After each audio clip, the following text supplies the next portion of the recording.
नमस्कार, बहुत स्वागत है आपका हमारे खास कार्यक्रम ब्लैक बॉक्स में। और मैं हूं आपके साथ रिद्धि। आज ब्लैक बॉक्स में बात करेंगे भारत के निकले एक जादूगर के बारे में, जिसने पूरी दुनिया को अपने जादू के सम्मोहन में बांध लिया था।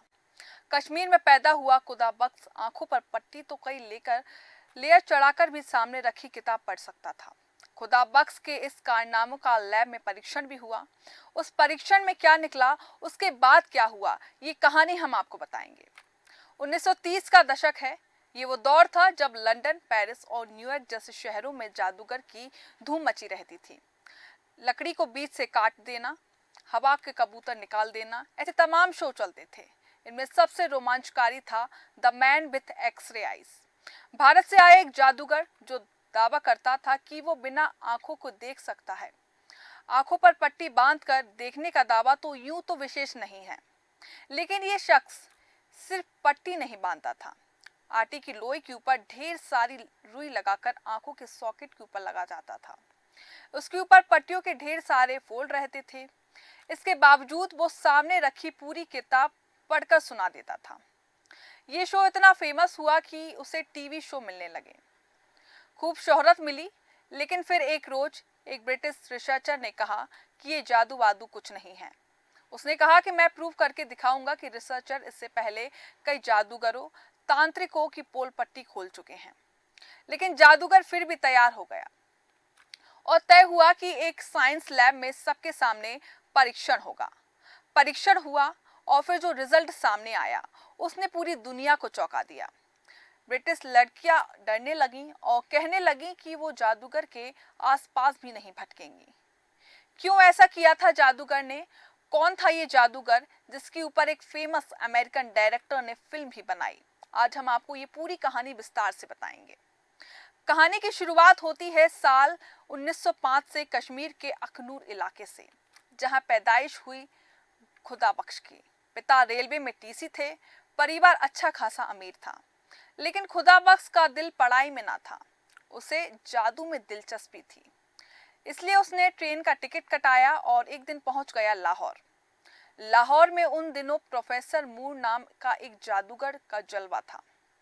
खुदा बख्श उससे जादू सीखना उसने शुरू कर दिया, लेकिन अंत में निराशा हाथ लगी।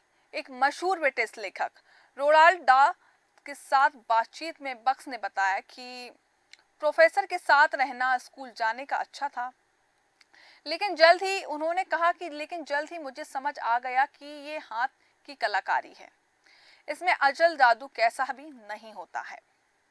खुदा बख्श असली जादू सीखना चाहता था। कई वर्ष यहाँ वहाँ भटकने के बाद वो पहुंच गया हरिद्वार।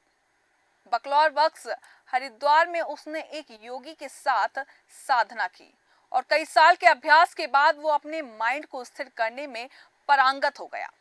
इसके बाद खुदा बख्श ने वर्मन, सिलो और बॉम्बे में कई यात्रा की, जहां वो जादू के शो दिखाने लगा।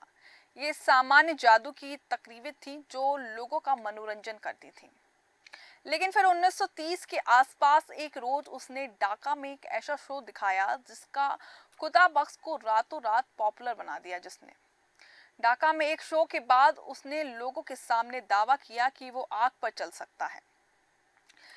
सामने कोयले की चादर थी। खुदा बख्श के पहले 3 लोग कोयले के ऊपर चले, लेकिन उनके पैर जल उठे। इसके बाद आई खुदा बख्श की बारी। वो बिना किसी दिक्कत कोयले के ऊपर चलता रहा और चलता रहा। उसके पैर पर जलने का एक निशान तक नहीं था। इस करतब की बदौलत खुदा बख्श इतना पॉपुलर हुआ कि उसे विदेशों से ऑफर आना शुरू हो गए। अंग्रेजी पहचान बनाने के लिए खुदा बख्श ने अपना नाम बदल कर खुदा बख्श कर लिया। उसने पेरिस, लंदन में शो शुरू किए। उसके सबसे प्रचलित शो का नाम हुआ करता था the man with X ray eyes. इसमें वो आंखों पर पट्टी बांधकर कई तरह के करतब दिखाता था, मसलन बिना देखे किताब पढ़ना, सुई में धागा डालना और सबसे रोमांचक खेल, आंख बंद कर सामने खड़े लड़के के सर पर रखे सेब पर गोली चलाना। इन करतबों की बदौलत बख्श की शोहरत दिन पर दिन बढ़ती गई। ऐसे में उस पर ध्यान गया हैरी प्राइस का। हैरी प्राइस एक नामी फिजिशियन रिसर्चर थे।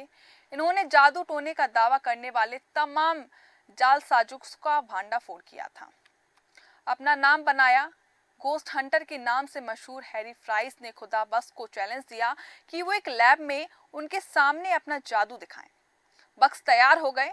इसके बाद खुदा बक्स के 2 टेस्ट हुए, जिनके परिणामों में पूरा लंदन में सनसनी फैल गई। 10 जुलाई 1935 की तारीख university of London council for physical investigation के एक कमरे में बक्स पर कुछ टेस्ट हुए। अपनी किताब confession of the ghost Hunter में हैरी फ्राइस लिखते हैं कि हमने बक्स की आंखों में आटे की 2 लोइयां बांधी थीं। इसके बाद टेप और बैंडेज लगाकर उनके ऊपर एक गला मास्क पहना दिया था। बक्स की आंखें बंद थीं, बस मुंह और नाक का हिस्सा खुला था। इसके बाद लोगों ने एक के बाद एक बक्स के सामने एक किताब रखी और बक्स ने उन्हें वैसा कि वैसा ही पढ़ डाला। शोधकर्ताओं ने कई बार बक्स की पट्टियां खोली और दोबारा बांधी, लेकिन रिजल्ट सेम का सेम रहा। बाकायदा रिसर्चर ने बक्स के सर पर पीछे किताब रखी, तब भी उन्होंने हूबहू वैसे ही पढ़ा। इस टेस्ट में हालांकि बक्स एक बार फेल भी हुए। जब सर पर काला कपड़ा डाला, काले कपड़े डालने के बाद वो ये पता नहीं कर पाए कि कमरे की लाइट ऑन है या ऑफ। इसके बावजूद टेस्ट के रिजल्ट चौंकाने वाले थे, जैसे हैरी फ्राइस को हैरत में डाल दिया था। उन्होंने बक्स के एक टेस्ट और देने का कहा।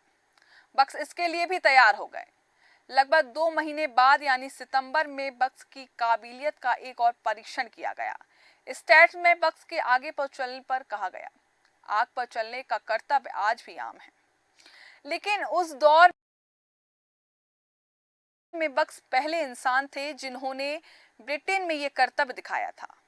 डॉक्टरों की मौजूदगी में बक्स चलते हुए कोल्हे पर गुजर गए। डॉक्टरों ने उनके पैर पर कई बार टेस्ट किए। कई का मानना था कि बक्स ने अपने पैरों में खास मलहम लगाया है, लेकिन डॉक्टरों ने उनके पैर में कुछ ना मिला। बक्स के कर्तव्य असल में जादू नहीं थे, कोयले पर राख की परत जम जाती। इस कारण लोग कोयले पर चल सकते हैं। ये बात आज सामान्य ज्ञान है, लेकिन उस समय बक्स पर हुए परीक्षणों की खबर जैसे ही अखबार में छपी, वे पूरे ब्रिटेन में मशहूर हो गए। प्रेस ने उन्हें the wonder of the century और 8th wonder of the world का नाम दिया। उनके शोज में भीड़ उमड़नी शुरू हो गई। बाद में बक्स को अपना टीवी शो भी मिला। उनके कर्तव्य को रिप्ली बिलीव ऑफ और नॉट के नाम से पॉपुलर शो में दिखाया गया। आंख बंद कर कुछ भी पढ़ लेना, यह उनका कर्तव्य इतना फेमस हुआ कि कई लोग इसे सच मानने लगे। बक्स के साथ परफॉर्म करने वाली 3 लड़कियों ने भी साफ कह दिया कि उनका ड्रेसिंग रूम बक्स के रूम से बहुत दूर होना चाहिए, क्योंकि उन्हें डर था कि बक्स दीवार के आर पार देख सकते हैं। बक्स ने इसके बाद भी कई साल तक ब्रिटेन में शोज किए। इसके बाद वो अमेरिका चले गए। अमेरिका के लॉस एंजलिस शहर में वो अपना शोज दिखाया और बाकी जादूगरों के साथ ताश तमाशा करते रहे।